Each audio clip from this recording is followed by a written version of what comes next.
We're going over system translations. Number 28, the issue of faith and knowledge, mind and heart, inner light and surrounding light. From the article, The Gates of Work, Article 22, from the book Open the Gate by Bala Sulam. Every fetus is created from its head and scenes from their brain. The issue looks that even though the brain is felt as an intellectual creature, it does not have even a connection with the animalistic liveliness of the person. However, this is incorrect, since all his liveliness extends and flows from it. This is because all liveliness and the power force of every creature is placed in the most important place of the creature. Since there is nothing in the human creature more important than the organ of the brain, therefore there is all the sustaining force, and from there it leaves and it sustains all the power of his body.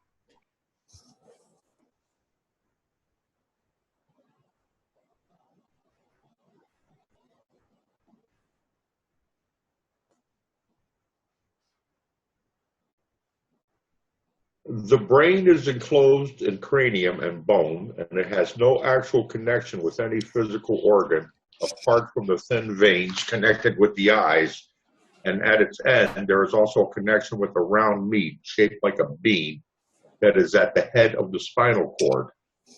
And our eyes see that all the thoughts of the mind and its strategies work with power on the liveliness of the person and their abundance, like pleasure, pain, strength, and weakness. Happiness and strength fills his tendons and veins with an abundance of liveliness, and he is a healthy and lively person. While pain and weakness can cause death to the feeling creature, and in the measure of their operation is the measure of life taken as it is said, the poor is considered dead. Even though he is alive and moving, still he is considered dead, and his liveliness is above nature. This means that the liveliness is approximated by the embrace of the creature and his desires holds on to the issue. The disgusted with their life against their will do not have liveliness by the way of nature, because the nature of the living creature is to be embraced in all of itself in its liveliness and existence.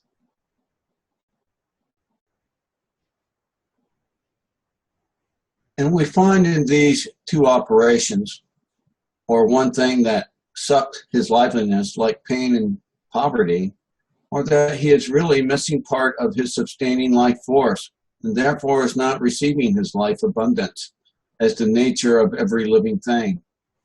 This is the meaning of the wicked in their lives are called dead, meaning the wicked of Israel, because they have the seed of Israel within them from their Creator. From their Creator.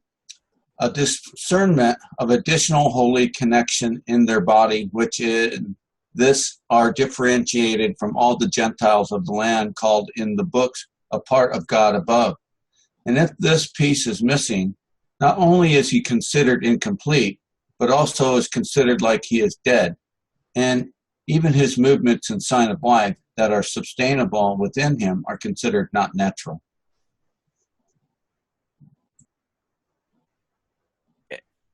And this difference is differentiated in the names of the books to inner light and surrounding light.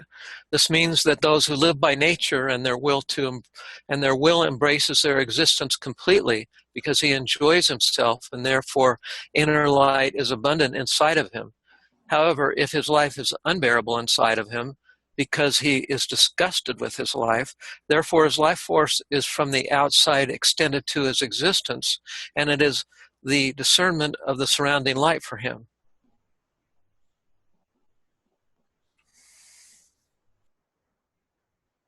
And all spiritual pleasures are extended to him through the faith that he has, because he is sure of his judgment from the past and present, that if he walks directly and his manners will come and for sure reach the goal.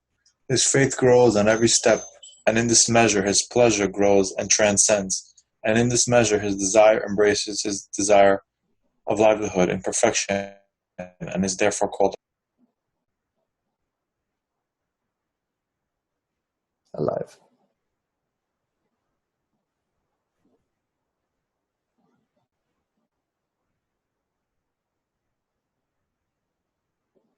However, if he cannot find his path directly, is not sure that he will target his goal. If he makes the effort anyway, and in every step the burden is heavy upon him, his doubts grow, and he is not able to believe in his success. Therefore, because his worries grow, he is disgusted with his life and considered like a dead person who can still move. And his livelihood for his subsistence from the outside surrounding is attracted to him against his will, unwillingly. And the truth is that this place of that judgment referred to previously in his brain, or the place of substance, which means the faith extended from that judgment, is in the spinal cord. And this is called the expanding connection, the ha-mishpeshet.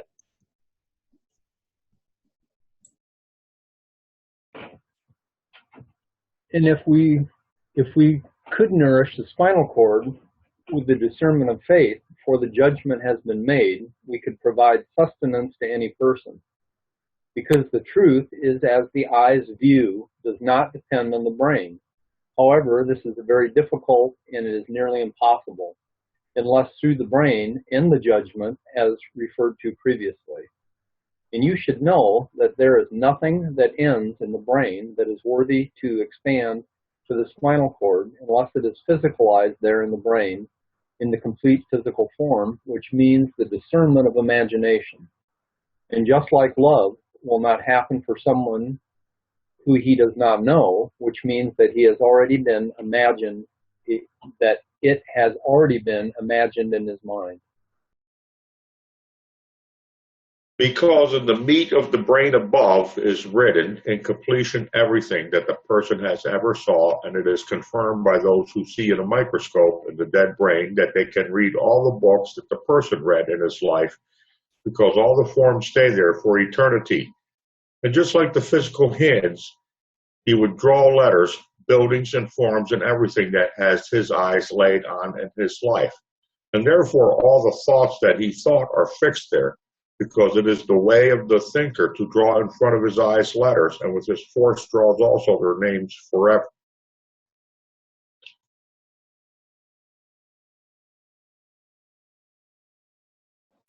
So this article is from this book of Bala Sulam. It's called in Hebrew Ptach Hashar. And these are mostly articles that Bala Sulam wrote around, I think it's around 1927. Sort of. Yeah, because he has some funny ideals about the science of the brain there. You know, that they could see every book that we ever read, you know, that. So what do you think of the article? A lot of good in it. But like I said, some of his scientific observations, I don't think panned out, like being, you know, the scientists being able to look through a microscope at our dead brain matter and see what books we read and what buildings we saw and stuff, you know. Haven't come to that point yet. They may yet, though. You never know.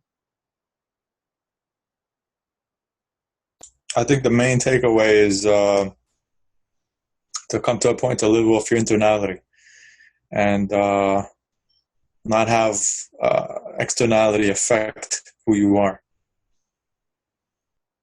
And our brain is a hard drive. I hear it does retain everything we've ever experienced or saw or heard.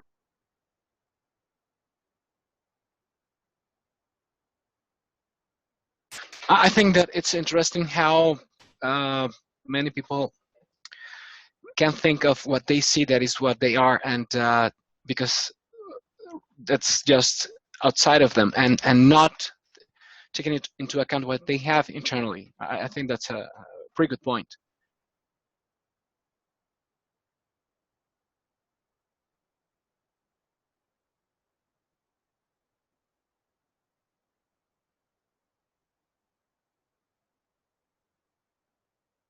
The reason I translated this article is exactly like Moshe said. It was for the idea that there are people that live from their internality, and then there are people that live from their externality. And if you're living from your externality, that means that you're not in alignment with yourself, and you have to constantly run from meaning of life, or to actions, or to do things, or to have all these different things that you're sort of running after externally. And the idea is, that's what we do, especially in system concepts or in spiritual growth, is to shift the dependence to be internal. And then when you're coming to the group, for example, to clean concepts, you clean concepts to not to get sustenance from the group, but rather to reveal your internality so you can actually get more and more sustenance from yourself. So it's not like the group has goals and sort of like, oh, we should all do this together, but rather the idea of the group is to clean your own concepts so you can allow your subconscious to sort of reveal itself to your consciousness and reveal your internality so you can align yourself and feel your sense of self as that internality and not with external stuff.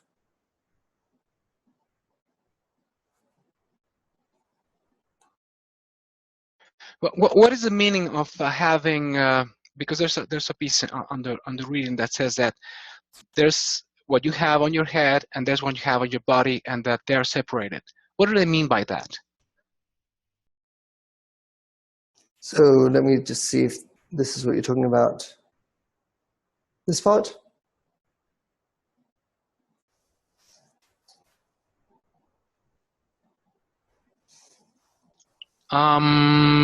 Or is it low down? There, the second paragraph. The brain is enclosed in cranium and bone, and it has no actual connection with any physical organ, apart from the thin veins connected with the eyes. And at its end, there is also connection with a round meat shaped like a bean that is at the head of the spinal cord, right? So the idea is that basically your brain, right, connects to all the organs of your body through the veins, right, and through the spinal cord. So the idea is that your whole internality, even physically, has got no actual any connection to externality, right? So it's closed. It's sort of sealed, right? And it has the senses to sort of get sensual information, but it doesn't actually have any contact with the outside world. So, for example, if the senses are, have problems and stuff, then the brain will think what it sees is true, right? And that's why, for example, magic works. When you go to a magic show, the reason why it works so great is because we trust what we see. Then we see a trick and we think it's real, even though the person who's doing it, he's being very, he's using sleight of hand and making us look at somewhere, and he can meanwhile manipulate things on the side. And we're very gullible because what we believe we see. But the brain itself doesn't actually have anything that it can trust apart from through its senses.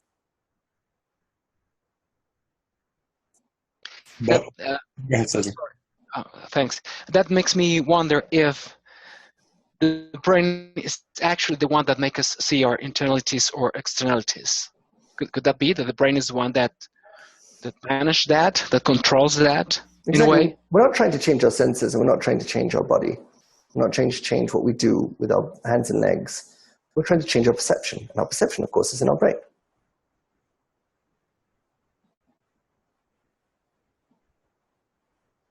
Right, that is true. What, Jeffrey? No, that's true. Our perception's in our brain. And we're not trying to deal with any of the externality. We're not trying to make us see things, like externally see things differently.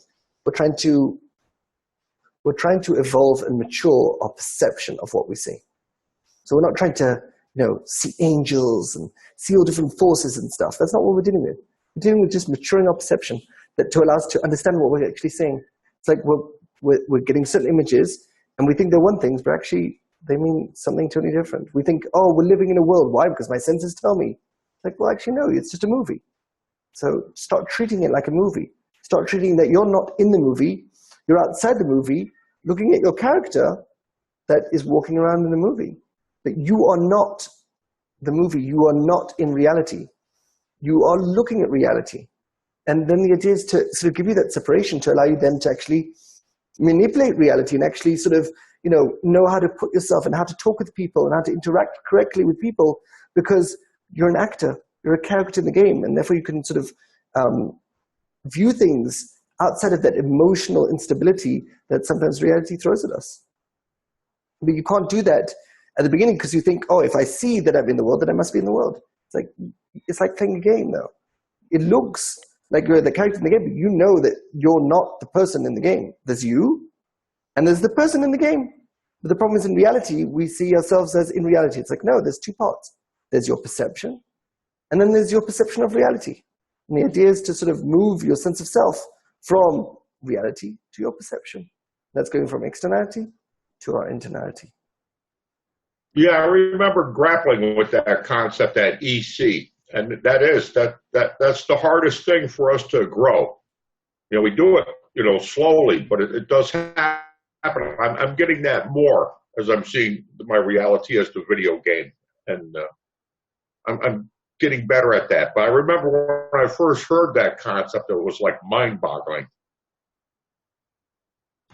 You're right, though. It's what we perceive. And does this start after crossing the maximum? This movie-like perception? As a state, yes. As an action, you can actually experience it before the barrier. And the difference in action and state, an action means you can feel it for certain times throughout the day. A state is this is your day, right? It's like you can be angry, which is an action, or you can be in a state of anger, right? You can wake up in the morning and be in a foul mood, and then your whole day is in a state of a foul mood. You're right, but you could also be angry at a specific action or a specific location, specific situation. So a state is something that envelops you. So to be in the state where you're actually seeing life as a movie, that's only after the barrier, but you can experience moments of it as actions before the barrier as well.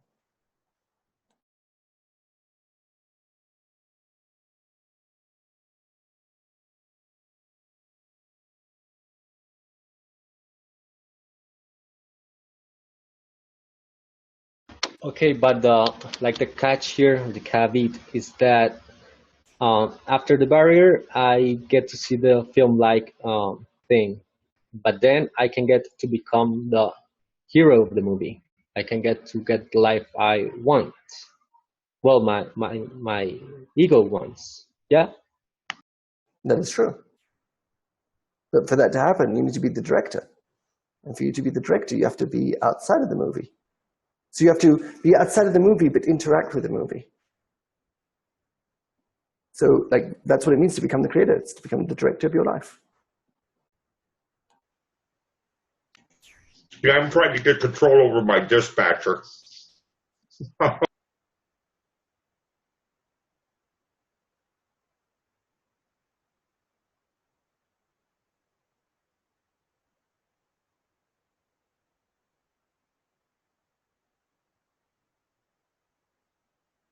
It is interesting, though, to see how, Bal Islam adds his scientific knowledge in there as well. Well, it was 1927. That was a pretty fanciful time, Well, a lot of the idea, for example, where he talks about that it's like a bean shape. So that is actually from the Code of Law that it talks about that. And it actually uses that word, bean shape. It's called pullin. I'm not sure what biological feature he's talking about there. I'm not an expert on brain anatomy, but basically we got the two lobes and then the corpus callosum, the cerebral cortex up in the front. I'm not sure what's at the top of the spine there.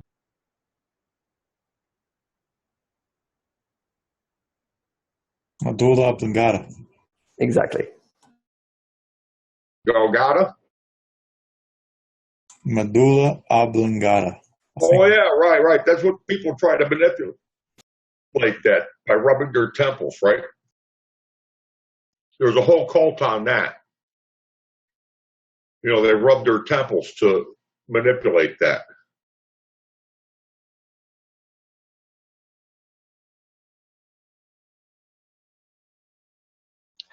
I'm wondering if, in addition to being able to make a filter with what we see and interpret, that should also alter your emotion, right? Because at the end, most of the emotions are come from what we interpret from certain situations. Exactly. So it's like when we have tension in our lives, the way we interpret that tension will decide if it's going to be pain or pleasure. When you're going on a roller coaster, right? You're having tension on your body, that you experience it as pleasure, not as pain. But if someone was just shaking you up just like a roller coaster in the middle of the street, you'd feel that as pain. So it's the interpretation that matters much less than the actual tension or pain itself.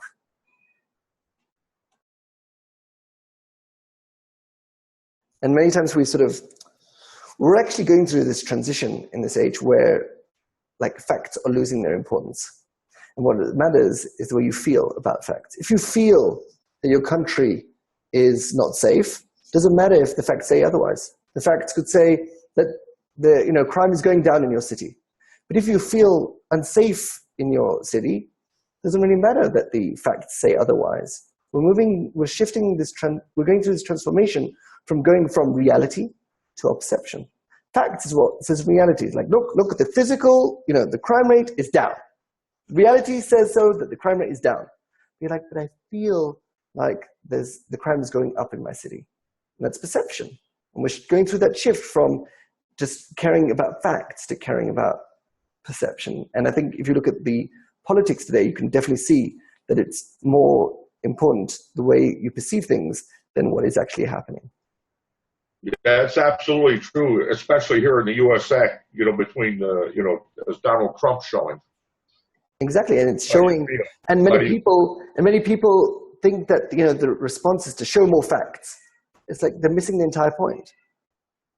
It's not about facts. It's about your perception of those facts.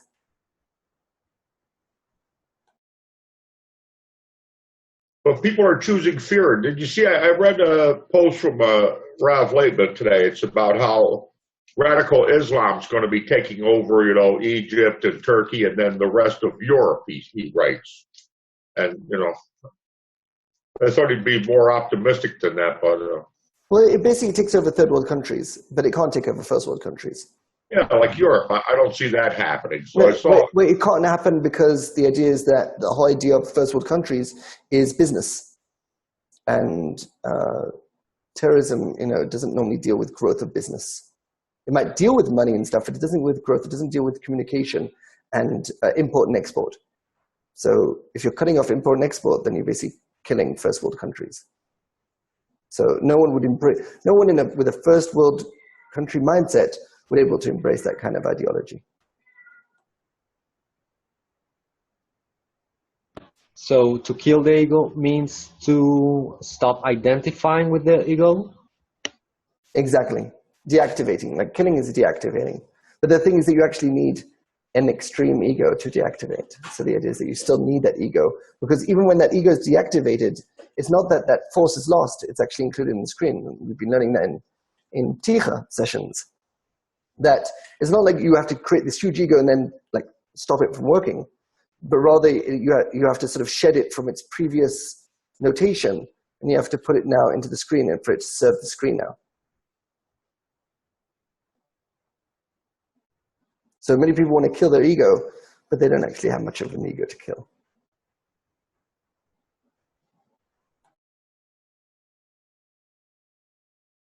Okay, I didn't understand that. Okay, so in 4.4.4 you have to grow your ego to the beat up reality or the world, whatever. This is the giant ego that then you need to kill. What does it mean to kill it in that? Where it gets deactivated. Basically, what happens is when you're at 4.4.4, you shift your focus from your ego, right, to your screen, to bestowal. And that's what causes the restriction to happen and crossing the barrier and that whole process. But it's not that you have to actually do anything with your ego. It's just a response. It's like we've talked about it, how the evolution of the ego is like a mother, which is the ego, and the baby is like the point in the heart. And you have to envelop the baby and grow the baby, just like a fetus, and basically birth your point in the heart.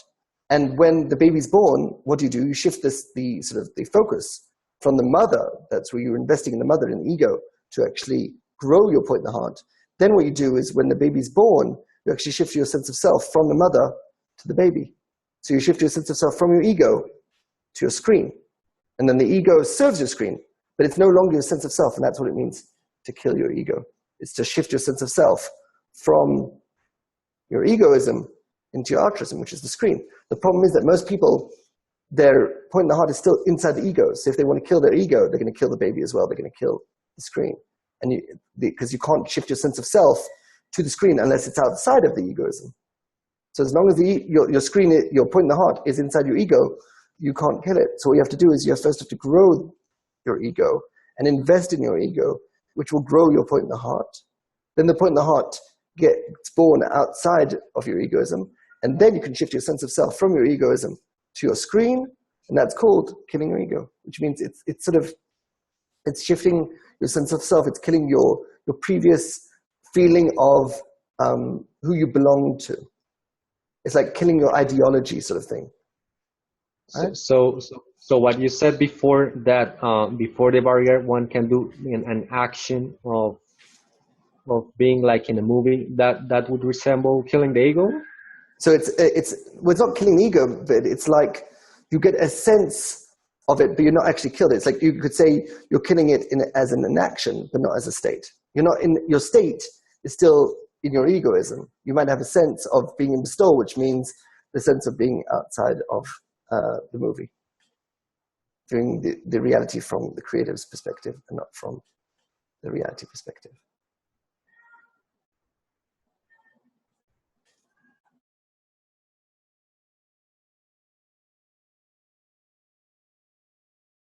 Exactly like the diagram of the evolution to cross the barrier, definitely.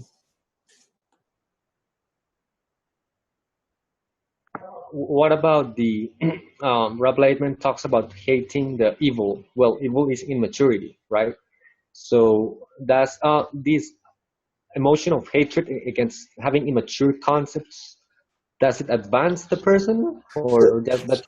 So hate is separation. So the idea is that there's a quote saying "Somera vasetov," that is, separate yourself from evil and do good. What does that mean? The way you separate from evil, the way you separate from immature concepts, is by doing good, which means cleaning your concepts. So there's no need to actually look at dirty concepts and hate them, because then you're just going to tie yourself to them. You separate from the evil, from the immature, by maturing yourself. So you don't have to focus on the immature concepts. You have to bring the immature concepts and then mature them. So they serve the maturity. You're not focusing on the immaturity.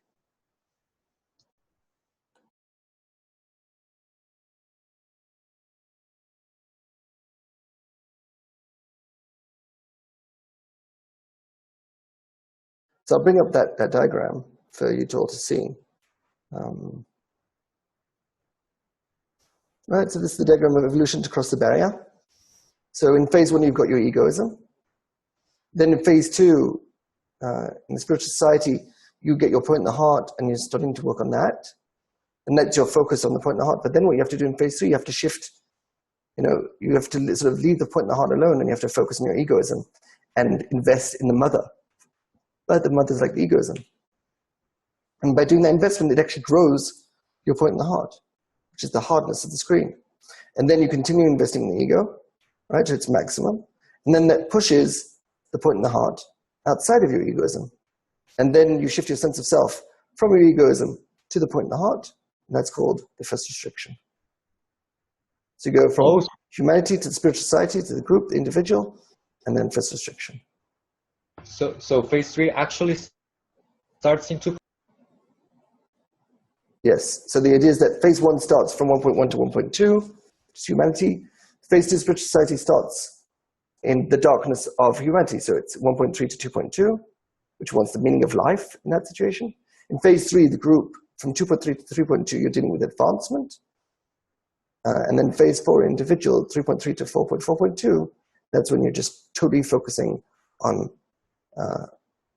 crossing the barrier, and then you finally do that when you cross the barrier. Okay, this makes more sense because the other test said that phase 2 is from 2.1 to 2.4. So that depends on if you're looking at the point in the heart or if you're looking at the phases. The phases, start from, let's say, 2.1 to 2.4.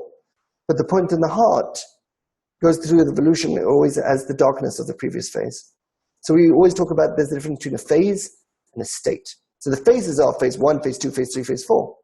And then the states you go through in those phases is 1.3, 1.4, 2.3, and so forth.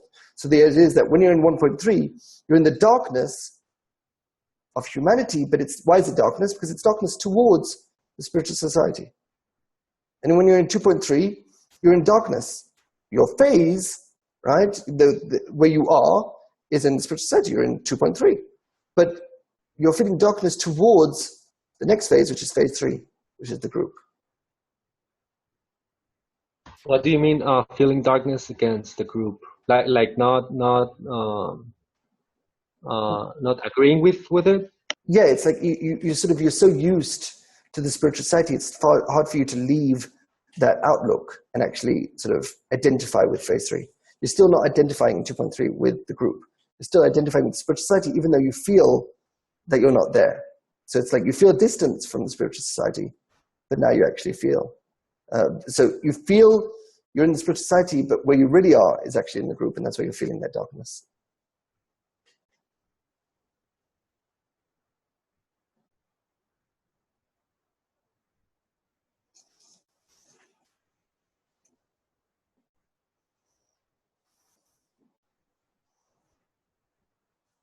And the darkness in 3.3 is when the person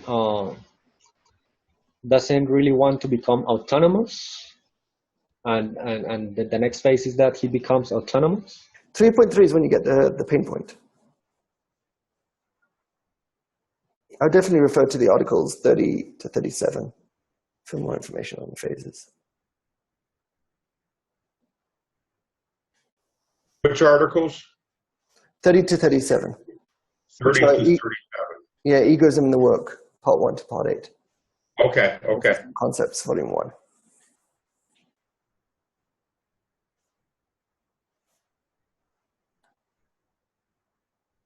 And when there is this shift, like in phase 2, the person feels that going to society is a burden. In what stage does a person realize that he needs the environment and cannot do without it? So in 2.3, you're like stuck between a rock and a hard place. Because on one hand, sort of, you want to be in the spiritual society, but you feel distance from it. You can't, it's hard for you to align yourself to the group. It's hard for you to clean concepts. So you're sort of stuck. Like you're not advancing, but you don't feel that what the spiritual society was giving you is enough sustenance for you.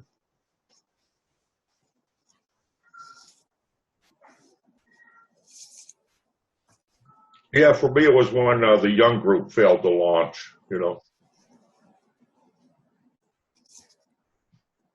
had the promise. I thought we actually became what I thought the young group would become,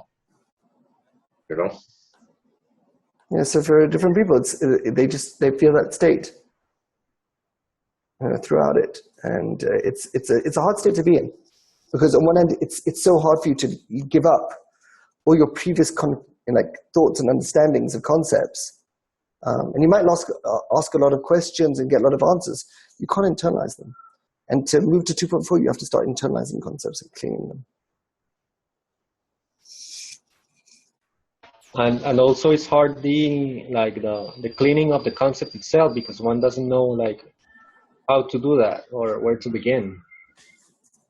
Well, part of it is that you have to want it, and many people that get stuck in 2.3, they don't actually want to clean concepts. They really enjoy holding on to the fear that they had of their previous understandings of religion and the spiritual society, and all different fears, and is this going to happen, and will I get punished, and all different stuff like that. Those are all dirty concepts, and they give a lot of sustenance to the person. They make him feel alive.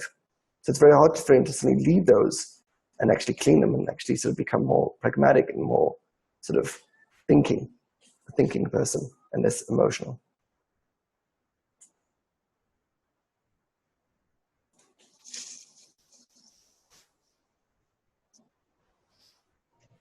Yeah, to me it became old baggage, and the thing to do with old baggage is to get rid of it. Well, it is not to actually get rid of it. You still have to be in phase 2, but the idea is it's to shift your focus. Yeah. It's sort of, you go to phase 2 because you need dirty concepts. Without phase 2, you don't get dirty concepts. And if you don't have dirty concepts, how are you going to clean anything, right?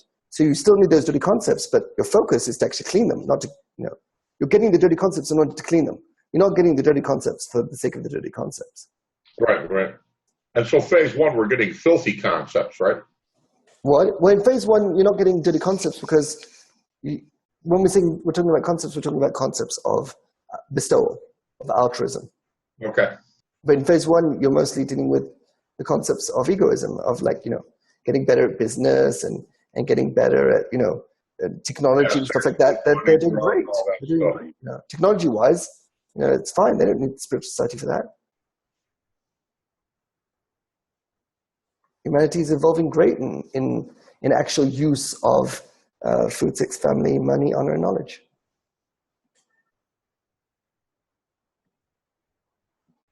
But when it comes to spirituality, that's where humanity sort of rears its ugly head. But it's only because they're in 1.3, which is religion, which is actually trying to deal with spirituality. But 1.2, for example, which are the business desires of money, honor, and knowledge, humanity is doing fine there. The internet is a great example of that.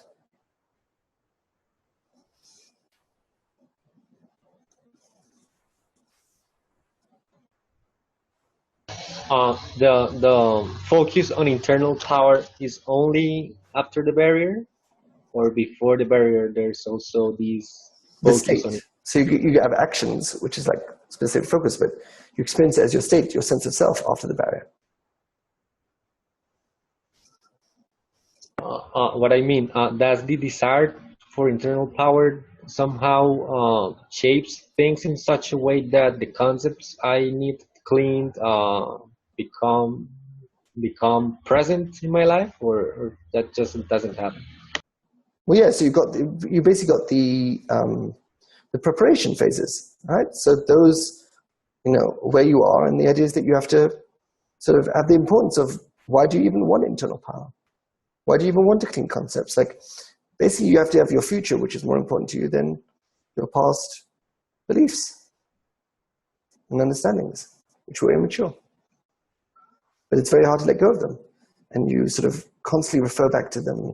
And let's say you'll ask about future states. You're like, so when is it painful? And it's like, well, what does it matter if it's painful or not? What matters is you actually have to go through them.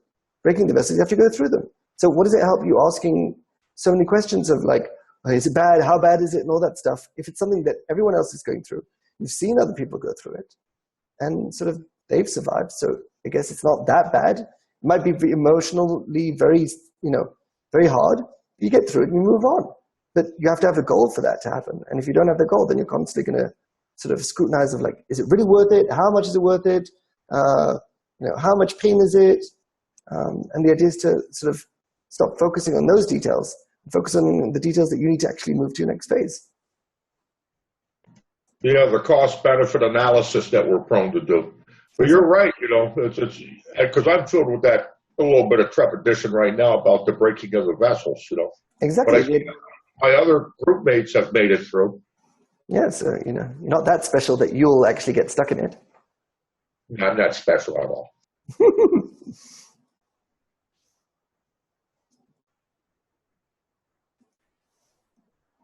Like you say, you got to keep that goal, keep focused on the next future state, not too far in advance, but just the next state.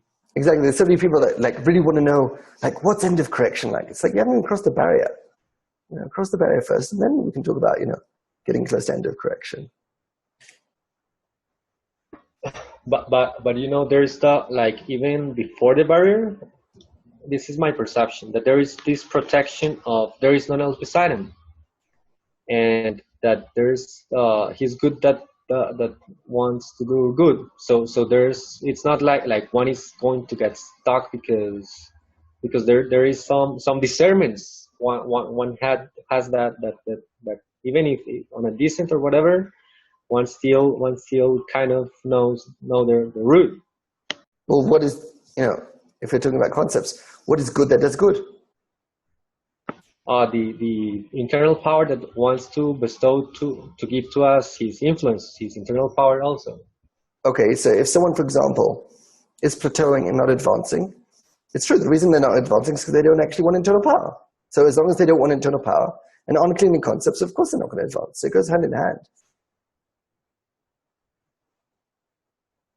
But it's not sort of like, oh, he wants to do us good, so therefore, of course he'll want me to advance. Like, it has to be, especially from 2.3 and above, you have to participate in it.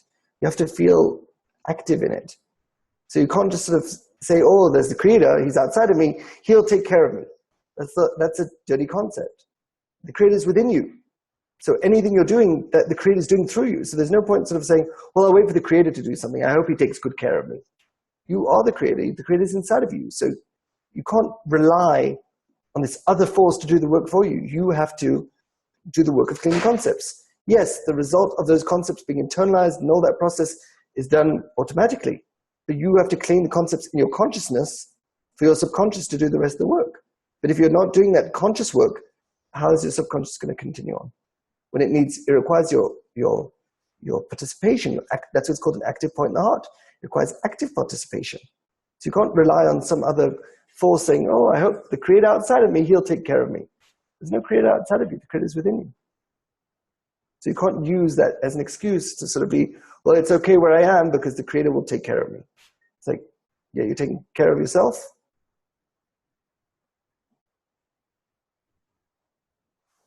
It's very comfortable. We got to do the work. We got to do the work. It's very comfortable to be in a slave mentality. It's very comfortable to sort of be dependent on, oh, somebody else will take care of me. This whole path is about empowering yourself. You're taking care of yourself. Yes, you take care of yourself through using the environment. But who's the active part? You are. The environment is still, you use the environment. You come to the environment. You interact with them. You clean your concepts. You ask them questions. But then you have to clean the concepts, not just to come and ask questions and feel, look, I asked questions, so I'm doing effort. The effort is not in asking questions.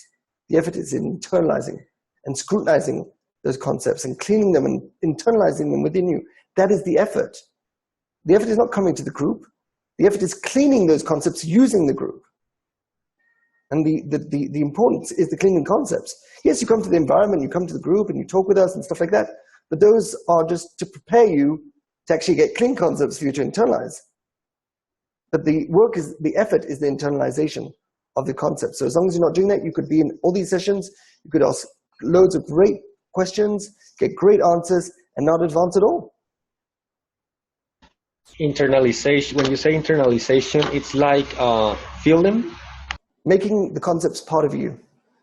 Changing your perception to actually think through those new concepts.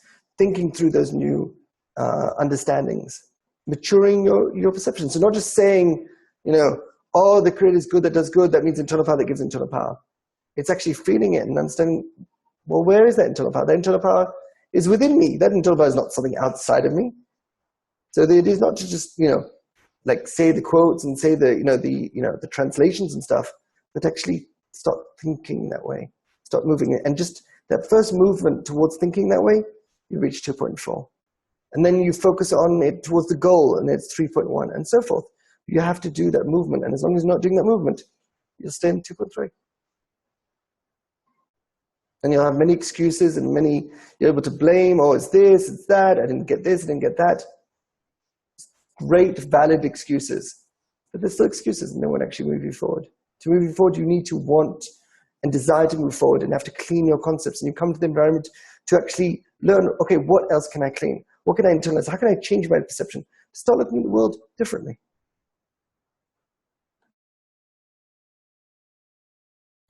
This article, I think, perfectly describes that. And my mind's been on this since we've read it. It seems like the framework of talking about the brain and then talking about we are the creator inside and our internality, they go hand in hand. He says the brain is there. It's hooked up to the senses by very, two tiny connections. So the brain can only make the body move if it physicalizes an image inside of it about that movement or about that action. And then he's also talking about if we don't realize the creator within us, we're walking around dead. I don't know, that comparison is strong, comes strong to me from that article. If you let me add, I was thinking that if we use the brain to think and then to have a desire, I need my ego in order to have this desire, and then that would move me to want to change, right? The perfect will to receive is a will to bestow without the ability to bestow. That is, what is the will to receive in its highest form want to do? It wants to become the will to bestow.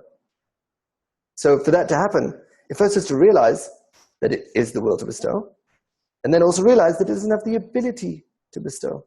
And then what does it want to desire? The ability to bestow. And that's the perfect will to receive.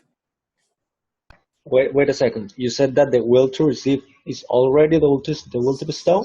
Yeah, so the idea is that we normally think of the will to receive and the will to bestow as two separate qualities, right? You've got the quality of reception and the quality of bestowal. But actually, it's only one quality with a scale. So you have a scale from bestowal to reception. It's like hot and cold. Are hot and cold two different qualities? Or are they the same quality called temperature, and there's a scale of temperature, right? So you could have someone, for example, in a room where it's like, it's 26 degrees, centigrade, and someone's saying that it's hot. Another person could say it's cold. Well, it's like, is it hot or cold? It's like, well, it depends. It's context oriented. So the idea is the same thing. Who was first, the will to receive or the will to bestow? The creator, the will to bestow, right? So the will to bestow put concealments on itself, and when there's enough concealments, it became the will to receive. So is the will to receive something different, something separate, not the creator? No, it's the creator with concealments. So the creator with concealments cascades all the way down to the will to receive. So there's not this will to receive and there's will to bestow, and you just got to understand that you're designed to receive and the creator is designed to bestow, and that's the way it's going to be. The idea is to be able to go back and become the will to bestow. But then you have a problem. If I go back and become the will to bestow, well, then I lose the ability to receive. So what am I meant to do? I want the perfect will to receive, but I also want the perfect will to bestow. So what do I need to do? I need a screen. And what the screen does, it allows me to keep my will to receive, that phase 4, intact and perfect as it is. I'm not going to destroy it. I'm going to keep it as it is. But then the screen allows me to also experience myself as bestow, as the will to bestow. So then I become both the will to receive and the will to bestow, and the screen mediates me to allow me to feel both at the same time.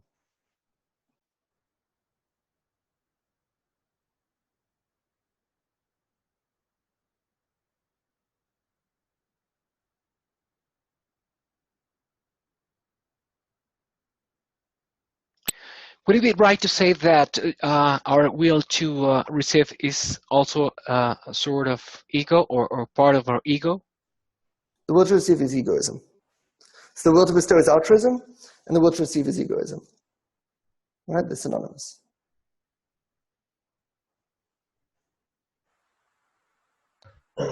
So it's like, sorry, go ahead. And what is the screen? The creator? Is the screen the will to bestow? The screen is the will to bestow. You could say it's the vessel of the will to bestow. It allows you to bestow. But it allows like you say, it comes from our point in the heart, right? Exactly. The point in the heart is basically that hardness, that will to bestow, which is ingrained in the person.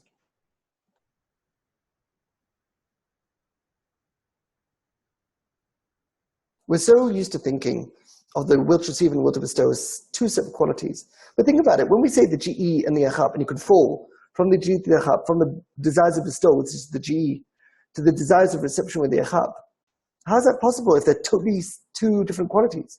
They're not. They're a scale. In phase 4, so in our phase 4 of reception, we divide it into two parts. We've got the bestowal desires, and we've got the reception desires. We've got the purer desires, which are closer to bestowal. We've got the coarser desires, which are closer to reception. Right? And therefore, if we become more coarse, we fall to the will to receive. We become more pure, we rise to the will to bestow. The idea is to be able to be in both situations. And that's what, for example, the parsa enables. The parsa allows me to be in both my GE and my achab simultaneously.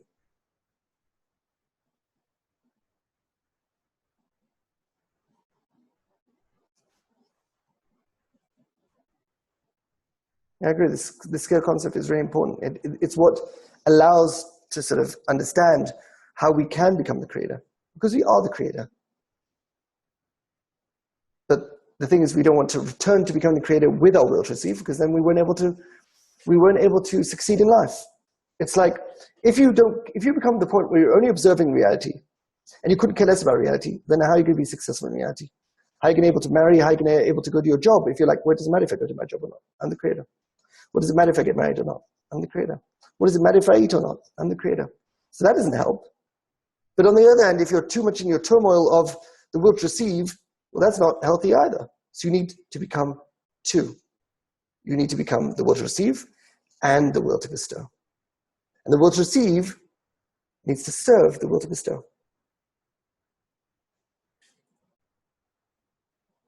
So even when you're being successful in your business and being successful in your family, you're doing that in order to increase your internal power. And that's called receive in order to bestow.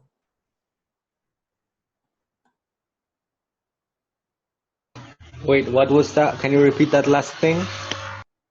Receive, you want to be successful in life, but why do you want to be successful in life? You want to receive success. But why do you want to receive success? In order to bestow, which means to increase your internal power. So it's not that you actually care about the success. That's not what your sense of self is. Your sense of self is in bestowal, right? That's the intention. But what you're doing is being successful. But that's not your goal. Your goal is to increase your usage as the creator, increase your bestowal, increase your expression. But you're going to do that through interacting with people with business desires, which is money, honor, and knowledge. So it would be like being on an ascent, like in the in lower phases, like but for eternity. I mean, until the time of death. What do you mean? You said that your sense of self is the state, the intention to bestow. So it's like this state of internal power. That's the Gamar Tikkun. Exactly, that's the end of correction, yeah. The end of correction is when you have revealed to yourself, that's why it's called correction, is basically revealing to yourself. So when you're corrected, which means you've revealed to yourself your full egoism, your will to receive, and your full altruism, which is the will to bestow. So what we work on until we cross the barrier is our will to receive, our egoism. And what we work after the barrier is on our will to bestow. So we have 125 degrees of our will to receive, 125 degrees of our will to bestow, right? And then we reach into correction.